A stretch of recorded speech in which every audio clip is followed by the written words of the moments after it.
Shalom jemaat semuanya.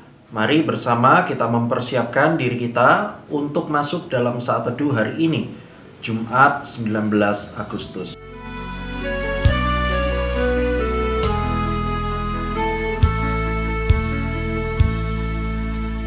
Tuhan, ku mau menyenangkan-Mu.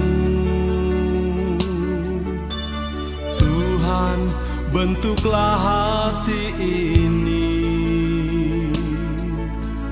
jadi bejana untuk hormat-Mu, cemerlang bagai emas murni. Tuhan, ku serahkan hatiku, semua ku berikan padamu. Kuduskan hingga tulus selalu, agar aku menyenangkan-Mu, menyenangkan-Mu, senangkan-Mu.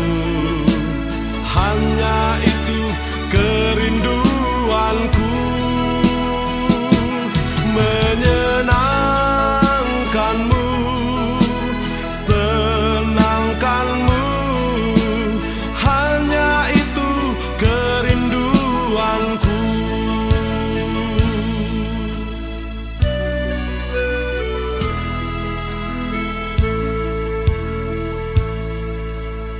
Tuhan, ku mau menyenangkan-Mu. Tuhan, bentuklah hati ini jadi bejana untuk hormat-Mu, cemerlang bagai emas murni. Tuhan, ku serahkan hatiku, semua ku berikan padamu. Kuduskan hingga tulus selalu, agar aku menyenangkan-Mu,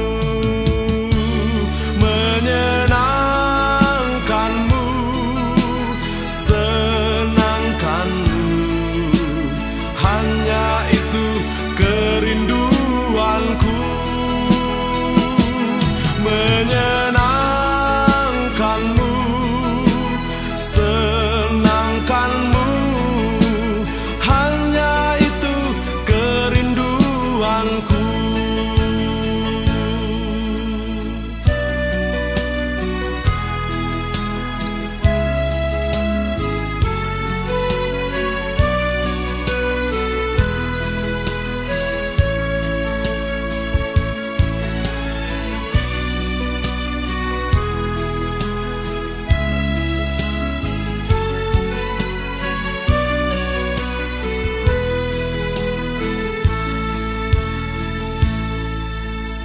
Tuhan, ku mau menyenangkan-Mu.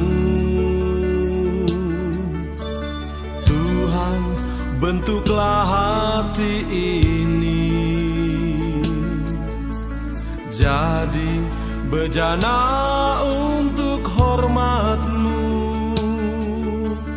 cemerlang bagai emas murni. Tuhan, ku serahkan hatiku, semua ku berikan padamu. Kuduskan hingga tulus selalu,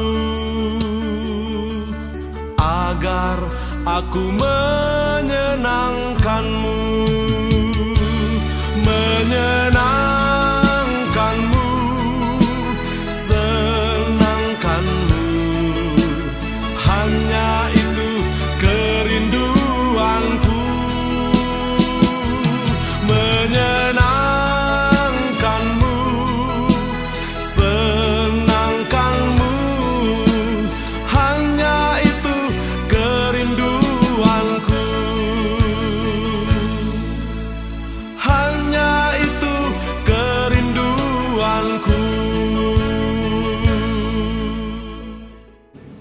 Judul renungan kita pada hari ini yaitu menjadi berkat bagi sesama. Bacaannya terambil dari 2 Tawarik pasal 9. Saya akan membacakan ayat 8 bagi kita. Terpujilah Tuhan Allahmu yang telah berkenan kepadamu sedemikian, hingga ia mendudukkan engkau di atas tahtanya sebagai raja untuk Tuhan Allahmu. Karena Allahmu mengasihi orang Israel, maka ia menetapkan mereka untuk selama-lamanya dan menjadikan engkau raja atas mereka untuk melakukan keadilan dan kebenaran. Terpujilah Tuhan Allahmu. Saudara, ayat 8 ini dikatakan oleh seorang ratu yang sebetulnya belum percaya kepada Tuhan, yaitu ratu dari negeri Syeba. Mengapa dia bisa mengatakan demikian? Karena dia melihat orang yang ada di depannya, yaitu Raja Salomo, merupakan seorang pribadi yang diberikan Tuhan sebuah berkat, yaitu hikmat yang luar biasa. Dikatakan saudara sekalian, pada saat itu Ratu negeri Syeba telah mendengar kabar mengenai hikmat Salomo. Dan Ratu dari negeri Syeba ini hendak bertemu dengan Raja Salomo secara langsung dan hendak membuktikan sendiri dengan mata kepalanya sendiri bagaimana hikmat Salomo yang begitu besar. Saudara sekalian, setelah terbukti bahwa Salomo mempunyai hikmat yang begitu besar, Ratu dari negeri Syeba ini langsung memberikan begitu banyak hadiah bagi orang-orang Israel dan Raja Salomo pada saat itu. Saudara sekalian, kalau kita melihat bagaimana pentingnya hikmat yang Tuhan berikan kepada Raja Salomo, sehingga hikmat dari Tuhan itulah yang menjadi berkat bagi orang lain, menjadi berkat bagi sesama, khususnya bagi orang-orang yang belum mengenal Tuhan. Saudara sekalian, paling tidak Ratu negeri Syeba di dalam perikop ini, walaupun dia tidak secara langsung disebutkan percaya kepada Tuhan, tetapi paling tidak dia bisa melihat Tuhan yang ada pada diri Salomo dan dia menyebutkan pujian kepada Tuhan. Saudara sekalian, bagaimana dengan setiap kita? Adakah setiap perbuatan-perbuatan kita sehari-hari itu menunjukkan bahwa kita adalah umat Tuhan? Adakah di dalam perkataan kita, tingkah laku kita, bahkan ketika kita melakukan segala aktivitas selama kita hidup, adakah semuanya itu menunjukkan bahwa kita adalah pengikut-pengikut Tuhan? Sehingga ketika orang yang melihat diri kita, mereka pun juga dapat melihat Tuhan yang ada di dalam diri kita. Kiranya Tuhan menolong kita, memakai diri kita untuk kita menjadi berkat bagi sesama. Mari kita berdoa. Bapa yang di sorga, terima kasih Tuhan, firman-Mu hari ini mengingatkan setiap kami supaya kami dapat memakai diri kami. Apapun yang kami perbuat dan lakukan itu menjadi berkat bagi sesama kami, sehingga mereka pun dapat melihat Tuhan melalui kehidupan kami. Tolonglah kami Tuhan, di dalam nama Tuhan Yesus kami berdoa. Amin.